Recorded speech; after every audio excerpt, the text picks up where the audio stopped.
안녕하세요. Welcome to my channel. ఈరోజు మనం explain చేసుకోబోయే డ్రామా విచ్. సో ఇంకెందుకు లేట్ ఎక్స్ప్లెనేషన్ స్టార్ట్ చేసేసుకుందాం. స్టోరీ స్టార్టింగ్లో గ్రాండ్ హిల్ అనే ఒక పోకర్ కంపెనీని చూపిస్తారు. వాళ్ళందరూ కార్డ్ గేమ్స్ ఇంకా బెట్టింగ్ గేమ్స్ ఆడుతూ ఉంటారు. వాళ్ళందరినీ సీసీటీవీ కెమెరాస్తో బాగా క్లోజ్గా అబ్జర్వ్ చేస్తున్న ఆపరేటింగ్ సెంటర్స్ కూడా ఉన్నాయి. ఇక్కడ చూస్తున్న వ్యక్తి పేరు వచ్చేసి లీ డాంగ్ జిన్. ఇతనే మన హీరో. ఇతను ఒక డేటా మైనర్. అక్కడున్న వాళ్ళని బాగా అబ్జర్వ్ చేసి ఒక మంత్కి ఎంత సంపాదిస్తారు, వాళ్ళు ఎటువంటి పని చేస్తారు, వాళ్ళు చేసే పని బట్టి వాళ్ళు ఎన్నిసార్లు ఈ కంపెనీకి విజిట్ చేయగలుగుతారు అనే ఒక డేటాని తన మైండ్లోనే తయారు చేస్తూ ఉంటాడు. అలా హీరో అందరినీ అనలైజ్ చేస్తూ ఉండగా అతనికి ఒక కస్టమర్ కనిపిస్తాడు. అతను తన దగ్గర ఉన్నదంతా ఒక నెంబర్ మీద బెట్ చేసేస్తాడు. అప్పుడు హీరో అతను వేసుకున్న బట్టలు బట్టి అతను ఎటువంటి పని చేస్తాడు, ఇంకా నెలకి ఎంత సంపాదిస్తాడు, అతను ఎన్నిసార్లు వచ్చి ఉంటాడు అనేది అనలైజ్ చేశాడు. మేబీ ఒకటో రెండో సార్లు ఈ కెసినోకి అతను విజిట్ చేసి ఉండొచ్చు అని అనలైజ్ చేస్తాడు. అప్పుడే ఆ వ్యక్తి తను పెట్టిందంతా కోల్పోతాడు. ఇదంతా హీరో తన బిగ్ డేటాని బోర్డ్ మెంబర్స్ మీటింగ్లో చెప్తాడు. హీరో బోర్డ్ మెంబర్స్ మీటింగ్లో ఒక వ్యక్తి తన డబ్బులన్నీ కోల్పోయినప్పుడు మనం చేయవలసింది ఏంటంటే అని సీన్ కట్ చేస్తారు. హీరో ఆ స్టాఫ్ని పిలిచి ఓడిపోయిన వ్యక్తికి డిన్నర్ ఇప్పించమని చెప్తాడు. ఆ స్టాఫ్ అమ్మాయి ఆ వ్యక్తి దగ్గరికి వెళ్తుంది. అతను అంటాడు, ఇంకేం కావాలి మీకు? అప్పుడు ఆ స్టాఫ్ అమ్మాయి అంటుంది, సార్ ఈరోజు మా కంపెనీ తరపు నుంచి మీకు ఒక స్మాల్ డిన్నర్ సార్ అని అంటుంది. దాంతో అతను కూడా ఆ స్టాఫ్ అమ్మాయి వెనకాలే వెళ్తూ ఉంటాడు. ఆ స్టాఫ్ అమ్మాయి అంటుంది, అలాంటప్పుడే ఒక చిన్న బ్రేక్ తీసుకోవడం తప్పు కాదు సార్ అని అంటుంది. అప్పుడు హీరో తన బోర్డ్ మీటింగ్లో అంటాడు, ఎప్పుడైతే కస్టమర్స్ తన డబ్బులు పోగొట్టుకుంటారో అప్పుడే మనం ఇలాంటి చిన్న చిన్న ట్రీట్స్ ఇచ్చి వాళ్ళ ఫ్రస్ట్రేషన్ని దూరం చేయొచ్చు. అప్పుడు ఆ అమ్మాయి ఆ వ్యక్తి దగ్గరికి వచ్చి, ఇది మా హోటల్ వోచర్ సార్, ఇది ఓన్లీ వీఐపీ కస్టమర్స్కి మాత్రమే అని అంటుంది. దానికి ఆ వ్యక్తి చాలా సంతోషంతో అది తీసుకుంటాడు. దానికి హీరో ఇవన్నీ పాయింట్స్ ఆ బోర్డ్ మీటింగ్లో చెప్తూ ఉంటాడు. హీరో అంటాడు, ఇదే సార్ నా బిగ్ డేటా, నేను ఇదంతా ప్రిపేర్ చేశాను అని అంటాడు. ఇప్పుడు అందులో ఉన్న ఒక బోర్డ్ మెంబర్ అంటారు, నువ్వేమనుకుంటున్నావు, ఈ కెసినో కంపెనీ గోల్ ఏంటనుకుంటున్నావు? ఎంత ప్రాఫిట్ అయితే అంత ప్రాఫిట్ మనకు రావాల్సింది. కస్టమర్స్ డబ్బులు మన వాలెట్లో రావడమే మన గోల్. అసలు నిజం చెప్పాలంటే వాళ్ళు కారు అమ్మేసుకుంటే ఏంటి, ఇల్లు అమ్మేసుకుంటే ఏంటి, మనం సోషల్ సర్వీస్ చేయట్లేదు, కంపెనీని నడుపుతున్నాం అని అంటారు. అప్పుడు హీరో అంటాడు, వాళ్ళు మొత్తానికి రాకపోవడం కన్నా ఇలా చిన్న చిన్నగా వాళ్ళని అట్రాక్ట్ చేసి మన కెసినోకి కంటిన్యూస్గా వచ్చేలా చేస్తే మన కంపెనీకే ప్రాఫిట్ అని చెప్తాడు. దానికి చైర్మన్ విని చాలా ఇంప్రెస్ అవుతారు. మీటింగ్ కంప్లీట్ అయిపోవడంతో హీరో ఇంకా తన కోవర్కర్ బయటికి వచ్చేస్తారు. అప్పుడు హీరో వాళ్ళ ఫ్రెండ్ అంటాడు, ఈరోజు మీటింగ్ బాగా జరిగింది కదూ, నువ్వు నాతో రా, నేను నీకు ట్రీట్ ఇస్తాను అని అంటాడు. దానికి హీరో అంటాడు, సారీ ఈరోజు నేను నా ఫ్రెండ్ని కలవాలి అని అంటాడు. దానికి వాళ్ళ ఫ్రెండ్ అంటాడు, ఓ అతను మన డిపార్ట్మెంట్ నుంచే కదూ, కిమ్ జాంగ్ హుక్, పైగా అతను తప్పితే నీతో ఫ్రెండ్స్ ఎవరు అవుతారు చెప్పు, ఇంతకీ ఇప్పుడు అతను ఎలా ఉన్నాడు అని అడుగుతాడు. దానికి హీరో అంటాడు, బాగానే ఉన్నాడు. అప్పుడే కంపెనీ బయటికి చైర్మన్ వస్తారు. హీరోని చూసి అక్కడే ఆగి, ఈరోజు నీ ప్రపోజల్ చాలా బాగుంది, ఇప్పుడు దాకా అందరూ స్టాటిస్టిక్స్ ప్రాబబిలిటీస్ గురించి మాట్లాడారు, నీ ఐడియా నాకు బాగా నచ్చింది, కన్సల్టింగ్ కాంట్రాక్ట్స్ కూడా చాలా మంచిది, ఇంతకీ నువ్వు గోల్ఫ్ ఆడతావా? నో సార్ అని హీరో అంటాడు. మరి టెన్నిస్ కానీ సైక్లింగ్ కానీ ఏమైనా హాబీస్ ఉన్నాయా నీకు అని చైర్మన్ అడుగుతారు. దానికి హీరో అంటాడు, బిగ్ డేటా క్రియేట్ చేయడం లేదా బుక్స్ చదవడం అనేది కూడా ఒక హాబీ అయితే అదే నా హాబీ. అయితే నువ్వు చాలా బోరింగ్ పర్సన్ అనమాట అని చైర్మన్ అంటారు. అప్పుడే కెసినోలో ఓడిపోయిన వ్యక్తి తన కారు అమ్మేసి మరీ కెసినోలో ఆడటానికి వెళ్తాడు. ఇదంతా చూసిన చైర్మన్, ఇవన్నీ ప్రాబ్లమ్స్ నెంబర్స్తో తీరిపోతే ఎంత బాగుంటుందో కదా. అప్పుడు తన విజిటింగ్ కార్డ్ ఇచ్చి ప్లీజ్ డూ మీట్ మీ అని చైర్మన్ చెప్పేసి అక్కడి నుంచి వెళ్ళిపోతారు. అప్పుడు హీరో పార్కింగ్ లాట్కి వస్తాడు. అక్కడ తన కార్ పగిలిపోవడం చూసి పోలీస్ స్టేషన్లో కంప్లైంట్ ఇస్తాడు. పోలీస్ స్టేషన్లో సీసీటీవీ కెమెరా చూసి పోలీస్ అంటారు, చూస్తున్నట్లయితే ఎవరో మీ మీద బాగా కక్ష పట్టేసి ఉంటారు, అందుకే ప్లాన్ చేసి మరీ ఇదంతా చేశారు, సరే మీ డీటెయిల్స్ చెప్పండి అని పోలీస్ ఆఫీసర్ అంటారు. అప్పుడు పోలీస్ అడుగుతారు, మీరు ఏ పని చేస్తూ ఉంటారు? నేను ఒక డేటా మైనర్ని. ఓ బిగ్ డేటానా? అవును, డేటా మైనర్స్ చాలా బాగానే సంపాదిస్తారు, మీ కార్ చూస్తేనే అర్థమవుతుంది అని పోలీస్ ఆఫీసర్ అంటారు. ఎవరేం చేస్తున్నారో తెలియదు కానీ టన్నులు టన్నులు డబ్బు సంపాదించేస్తారు కదూ అని పోలీస్ ఆఫీసర్ హీరోని అడుగుతారు. ఇలా వీళ్ళు మాట్లాడుతూ ఉండగానే వెనకాల ఒక ఇద్దరు వ్యక్తులు కొట్లాడుకుంటూ ఉంటారు. అప్పుడు పోలీస్ వాళ్ళని ఆపి వాళ్ళ డీటెయిల్స్ నోట్ చేసుకుంటూ ఉంటారు. అప్పుడే ఆ పోలీస్ ఆఫీసర్ అంటారు, ఇలా అయితే మీ మీద ఛార్జ్ తీసుకోవాల్సి వస్తుంది అని అంటారు. అప్పుడు హీరో పోలీస్ ఆఫీసర్తో అంటాడు, నాకు తెలిసి వాళ్ళు ఎలాంటి ఛార్జెస్ తీసుకోరు. వాళ్ళిద్దరూ చూడటానికి ఫ్యామిలీ లాగా అనిపిస్తున్నారు. మీరే చూడండి, ఆ వ్యక్తి భుజం మీద ఒక బ్లూ మార్క్ ఉంది. అలాంటి మార్కే ఇంకొక అతని సాక్స్ మీద ఉంది. అలానే వాళ్ళ డ్రెస్సెస్ మీద చూసుకున్నట్లయితే ఒక యానిమల్ ఫర్ ఉంది. నాకు తెలిసి వాళ్ళ ఇంట్లో ఏదో పెట్టుండే ఉంటుంది అని హీరో ఇదంతా పోలీస్ ఆఫీసర్కి చెప్తాడు. అప్పుడు పోలీస్ ఆఫీసర్ వాళ్ళతో అంటారు, మీరిద్దరు బ్రదర్సా? అప్పుడే అక్కడికి ఒక ఆంటీ వస్తుంది. ఇంత వయసు వచ్చింది, మీరు ఇంకా కొట్లాడుకుంటూనే ఉంటున్నారు. ఇప్పుడు ఆ బ్లూ జాకెట్ వేసుకున్న వ్యక్తి అంటాడు, నువ్వు అమ్మని పిలిచావా? మరో వ్యక్తి నవ్వుతాడు, మీరిద్దరూ ఇంటికి పదండి, అక్కడ తెలుసుకుందాం అని ఆ ఆంటీ అక్కడున్న ఆఫీసర్స్కి సారీ చెప్పి అక్కడి నుంచి వెళ్ళిపోతుంది. అప్పుడు ఆ పోలీస్ ఆఫీసర్ హీరోతో అంటారు, ఓహో ఇదే నా డేటా మైనర్ చేసే జాబ్. నువ్వు ఇంత బాగా ఉన్నావు కాబట్టి నీకు అంత మంచి కార్ ఉంది. స్పెషల్ ప్రాపర్టీని డ్యామేజ్ చేసినందుకు మేము ఈ కేసుని టేకప్ చేసుకుంటాం. ఇంకా ఆ వ్యక్తిని మేము కనిపెడతాం అని పోలీస్ ఆఫీసర్ హీరోతో అంటాడు. హీరో ఆయనకి థ్యాంక్ యూ చెప్పి అక్కడి నుంచి వెళ్ళిపోతాడు. మరోవైపు ఒక పోలీస్ ఆఫీసర్ ఒక దొంగని పట్టుకొని అక్కడి నుంచి తన వెహికల్లోకి తీసుకెళ్తాడు. అప్పుడు హీరో తన ఫ్రెండ్కి ఫోన్ చేస్తాడు, హలో ఎక్కడున్నారు డిటెక్టివ్ గారు? అప్పుడు మనకి చూపిస్తారు, ఇందాకే పోలీస్ అయితే అరెస్ట్ చేశారో అతనే హీరో ఫ్రెండ్. ఇతని పేరు కిమ్ జాంగ్ హుక్. మనం ఎప్పుడో వచ్చే రెస్టారెంట్కి వచ్చాను, నువ్వు ఇంకా ఎక్కడున్నావు అని హీరో అడుగుతాడు. దానికి వాళ్ళ ఫ్రెండ్ అంటాడు, నేను రాలేనురా, నువ్వే తినే అని అంటాడు. దానికి హీరో తను ఒక్కడే డిన్నర్ చేసి అప్పుడు హీరో తన మెట్రోకి ఇంటికి వెళ్తూ ఉంటాడు. అప్పుడే మెట్రోలో ఒక వ్యక్తి బాగా తాకేసి ఒక అమ్మాయికి ప్రపోజ్ చేస్తూ ఉంటాడు.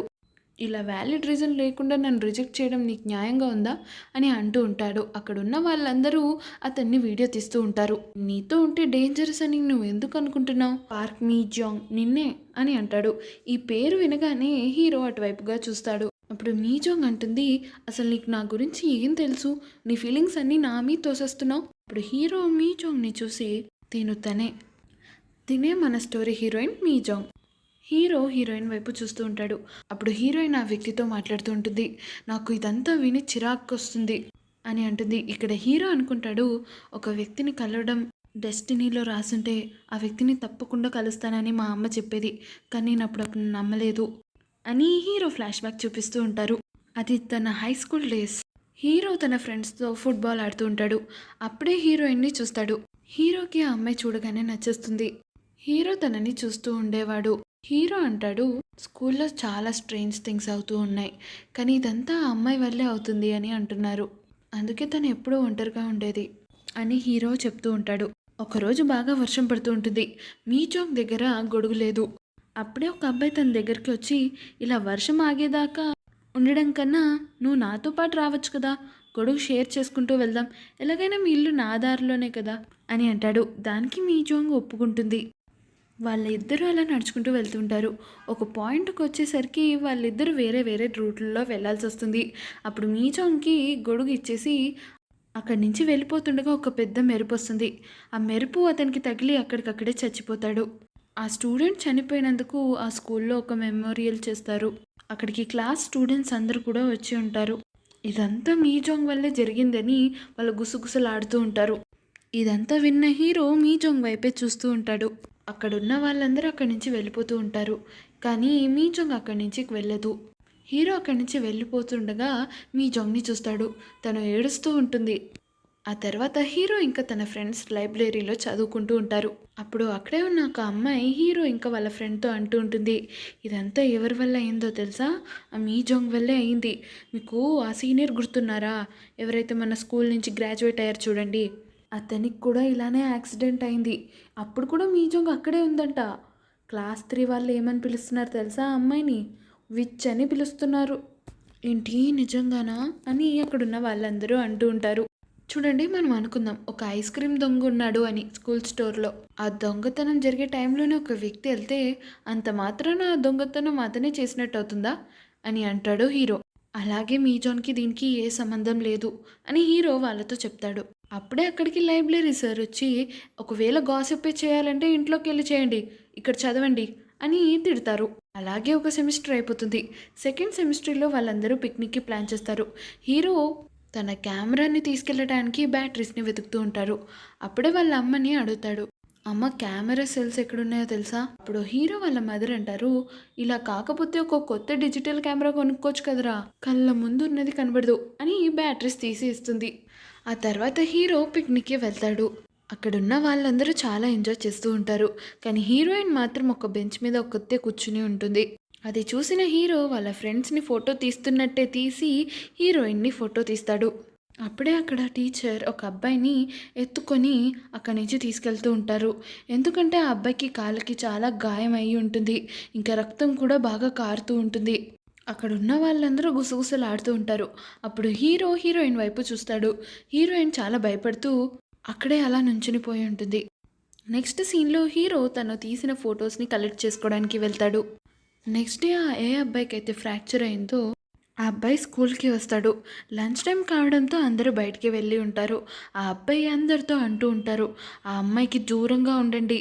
ఎంత దూరంగా ఉంటే అంత మంచిది." ఇదంతా హీరో కూడా వింటాడు. అప్పటి నుంచి ఆ అమ్మాయి దగ్గరికి ఎవరు వెళ్ళడానికి కూడా ప్రయత్నించట్లేదు. స్కూల్‌లో వాళ్ళందరూ తనకి చాలా దూరంగా ఉంటున్నారు.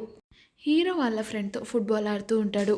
అప్పుడే హీరోయిన్ అదే ఎండలో కూర్చొని లంచ్ చేయడం చూస్తాడు. అది చూసిన హీరో స్కూల్ అయిపోయాక వాళ్ళ మదర్ నడిపే కన్వీనియన్స్ స్టోర్‌కి వస్తాడు. ఇంకా తనకి హెల్ప్ చేస్తూ ఉంటాడు. వాళ్ళ మదర్ అంటారు, "ఏం కావాలి? డబ్బులు కావాలా?" మా మంచి అమ్మకి అన్నీ అలా తెలిసిపోతూ ఉంటాయి. అంటే మా స్కూల్ స్టోర్ రూమ్ ముందు ఒక బెంచ్ ఉందన్నమాట. అక్కడ బాగా ఎండ తగులుతుంది. అంటే నేను గేమ్ ఆడొచ్చి అక్కడ కూర్చుంటాను. మరి ఆ ఎండ వల్ల నాకు క్యాన్సరు గట్టా వచ్చేస్తాయేమో అని నువ్వేం టెన్షన్ పడకు. నేను పెద్దయ్యాక నీకు దాని డబ్బులు ఇచ్చేస్తాను. నా కోసం ఒక టెంట్ ఏపిస్తావా? అని అంటాడు. దానికి వాళ్ళ మదర్ అంటుంది, సరే అయితే ఆ బుజ్జి అమ్మ అని ముద్దు పెట్టుకుంటాడు. ఇదంతా ఎందుకు చేస్తున్నానంటే నువ్వు క్యాన్సర్ గీన్సర్ అంటున్నావు కాబట్టి అర్థమైందా? అని వాళ్ళ మదర్ అంటుంది. నెక్స్ట్ సీన్‌లో హీరో వాళ్ళ ఫ్రెండ్స్‌తో ఫుట్‌బాల్ ఆడుతూ ఉంటాడు. అప్పుడు హీరోయిన్ లంచ్ చేయడానికి అదే బెంచ్ దగ్గరికి వచ్చి కూర్చుంటుంది. ఎవరో టెంట్ వేశారు అని. దాంతో తను అక్కడే కూర్చొని లంచ్ చేస్తూ ఉంటుంది. ఇది చూసిన హీరో చాలా సంతోషంగా, ఆనందంగా ఉంటాడు. ఆ నెక్స్ట్ డే ఒక అబ్బాయిని చనిపోవడం చూపిస్తారు. స్కూల్ వాళ్ళందరూ మెమోరియల్ చేస్తారు ఆ అబ్బాయికి. అక్కడున్న అమ్మాయిలు మాట్లాడుకుంటూ ఉంటారు. ఈసారి ఏమైందో తెలుసా? నేను అటువైపు వెళ్తూ ఉంటే మిన్యాంగ్ ఒక అబ్బాయితో మాట్లాడుతూ చూశాను. దాంతో అక్కడ జరిగిన సీన్ చూపిస్తూ ఉంటారు. ఆ అబ్బాయి మిన్యాంగ్‌తో అంటూ ఉంటాడు, "అందులో నీ తప్పేం లేదు. అతను చనిపోవడానికి నువ్వు కారణం కాదు. నువ్వు నా వెనకాలకి రాకు. నువ్వు ఇక్కడి నుంచి వెళ్ళిపో" అని మిన్యాంగ్ చెప్తుంది. అయినా వినకుండా ఆ అబ్బాయి తన్నే ఫాలో అవుతూ ఉంటాడు. అప్పుడే ఒక కరెంట్ వైర్ తెగి ఆ అబ్బాయి మీద పడుతుంది. దాంతో ఆ కరెంట్ షాక్ తగిలి అక్కడే చనిపోతాడు. ఇదంతా మిన్యాంగ్ కళ్ళ ముందే జరుగుతుంది. అక్కడున్న అమ్మాయిలందరూ దీని గురించే మాట్లాడుతూ ఉంటారు. ఇదంతా హీరో వింటాడు. అందరూ వాళ్ళ క్లాస్ రూమ్‌కి వెళ్ళిపోతారు. కానీ మిన్యాంగ్ మాత్రం అక్కడే ఉండిపోతుంది. హీరో తన క్లాస్ విండో నుంచి మిన్యాంగ్‌ని చూస్తూ ఉంటాడు. ఇక్కడ హీరో తన మనసులోనే అనుకుంటూ ఉంటాడు, ఎన్నో చెప్దామనుకున్నాను. తనతో మాట్లాడదామని అనుకున్నాను. కడకి నేను ఎవరో అని తనకు చెప్పకుండానే కథ ముగిసిపోయింది అని అనుకుంటాడు. బయట మిన్యాంగ్ ఆ బెంచ్ మీద తన గురించి ఎంత బ్యాడ్‌గా రాశారో అదంతా చూసి అక్కడి నుంచి వెళ్ళిపోతుంది. ఇక్కడ హీరో అంటాడు, అదే తనని చివరిసారిగా చూశాను. ఆ తర్వాత తనని ఇప్పుడే చూస్తున్నాను అని ఈ స్టోరీని ప్రెజెంట్‌లోకి చూపిస్తారు. మిన్జాంగ్ అక్కడి నుంచి మెట్రో దిగి వెళ్ళిపోతూ ఉంటుంది. అప్పుడే హీరో కూడా తన వెనకాలే వెళ్తూ ఉంటాడు. మిన్జాన్‌కి తను ఎవరో ఫాలో అవుతున్నారని అనిపిస్తుంది. అప్పుడే తన వెనకాలకి తిరిగి చూస్తుంది. అక్కడ ఎవరూ కనిపించరు. హీరో ఒక గోడ వెనకాల దాక్కుని అనుకుంటూ ఉంటాడు, అసలు నేను ఏం చెప్పడానికి ఇలా ఫాలో అవుతున్నానో నాకే అర్థం కావట్లేదు అని తనని ఫాలో అవుతూ ఉంటాడు. అప్పుడే హీరో మిన్జాంగ్‌ని క్యాట్స్‌కి ఫుడ్ ఇవ్వడం చూస్తాడు. అప్పుడే వెంటనే ఒక గోడ వెనకాల దాక్కుని తన మాటల్ని వింటూ ఉంటాడు. అప్పుడు మిన్జాంగ్ అంటుంది, నాకు ఒక్కొక్కసారి అనిపిస్తుంది ఎవరిని కలవకుండా బతుకుదామని. అలా అని నేను బ్రతకలేను, అలా అని మాయమైపోలేను. ఇక్కడ హీరో గోడ వెనకాల అనుకుంటూ ఉంటాడు, నువ్వు ఎక్కడున్నా బాగుండాలని నేను అనుకున్నాను. నిన్నెప్పటి నుంచో కలవాలని నేను అనుకున్నాను. అప్పుడు మిన్యాంగ్ అంటుంది, నేను అందరినీ చాలా బాధ పెట్టాను అని ఆ పిల్లలకి చెప్తూ ఉంటుంది. ఆ తర్వాత తను అక్కడి నుంచి తన ఇంటికి వెళ్తుంది. హీరో కూడా తనని ఫాలో అయ్యి తన ఇల్లు ఎక్కడుందో తెలుసుకుంటాడు. ఆ తర్వాత అనుకుంటాడు, మొత్తానికి ఇన్నేళ్ళ తర్వాత నిన్ను మళ్ళీ కలుసుకున్నాను. ఆ నెక్స్ట్ డే హీరో తన కంప్యూటర్లో ఆ రోజు జరిగిన వీడియోని చూస్తూ ఉంటాడు. ఎప్పుడైతే మిన్యాంగ్ ఆ మెట్రో నుంచి వెళ్ళిపోయిందో ఆ వ్యక్తి అక్కడే హార్ట్ స్ట్రోక్ వచ్చి చచ్చిపోయాడు. ఇది చూసిన హీరో చాలా షాక్డ్‌గా ఫీల్ అవుతాడు. అప్పుడు హీరో తన ఫ్రెండ్‌కి ఫోన్ చేసి డిన్నర్‌కి ఇన్వైట్ చేస్తాడు. వాళ్ళొక రెస్టారెంట్‌లో కూర్చొని మాట్లాడుకుంటూ ఉంటారు. అప్పుడు హీరో అంటాడు, "నీకనిపిస్తుందారా ఈ వరల్డ్‌లో ఇంత వింత వింతే జరుగుతూ ఉంటాయి. కానీ ఒక్కొక్కసారి కోయిన్సిడెంట్ అవ్వచ్చు. కానీ అసలు నువ్వు దేని గురించి మాట్లాడుతున్నావు?" అని తన ఫ్రెండ్ అంటాడు. "ఒక వ్యక్తిని శాపం నుంచి విముక్తి చేయొచ్చా? ఈ లోకంలో విచెస్ ఉన్నాయని నువ్వు నమ్ముతావా?" అని హీరో వాళ్ళ ఫ్రెండ్‌ని అడుగుతాడు. హీరో ఇదంతా చెప్తున్నప్పుడు తన కళ్ళల్లోంచి నీళ్ళొచ్చేస్తూ ఉంటాయి. మీకు ఈ ఎపిసోడ్ ఎలా అనిపించిందో కామెంట్ సెక్షన్‌లో కామెంట్ చేయండి. Thanks for watching. Please like and subscribe to my channel.